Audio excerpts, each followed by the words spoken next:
આજે મારે કરવાનો છે મેકઅપ, પણ મને મેકઅપનો એમ પણ નથી આવડતો. પ્રોફેશનલ્સ આવીને કમેન્ટ કરવાની નહીં કે આમ લગાવો ને તેમ લગાવો, મને નથી આવડતું લગાવતા. કંઈ ખાસ રૂપાળા હોઈએ નહીં આપણે, વધારે કાળા થઈ જઈએ તો, એટલે સનસ્ક્રીન બી લગાવી દઉં. બધા એવું કહે કે ડાર્ક સર્કલ હોય ને તો ઓરેન્જ કલરનું કરેક્ટર યુઝ કરવા. મને ડાર્ક સર્કલ છે જ નહીં, એટલે બોલવાનું જ નહીં.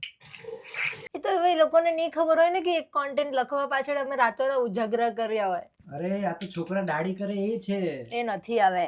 પછી શું આવે? કોમ્પેક્ટ છે તો મારી પાસે બધું જ, ખાલી હું વાપરતી નથી. આવડતું નહીં. 4 બોક્સ છે પણ હજુ કન્ફ્યુઝ છું. કયો કલર કરું યાર?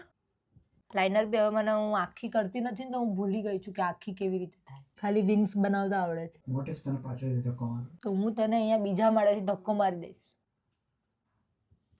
ટીન્ટ લગાવવા હું ટીન્ટ. મેકઅપ મારા માટે જુગાડ છે. પિમ્પલ આવી ગયું છે યાર. હજુ એક પિન જોશે મને. કેટલી જગ્યાએ પીનો મારવી પડે સાડી પહેરવી હોય તો. નહીં સારી લાગતી.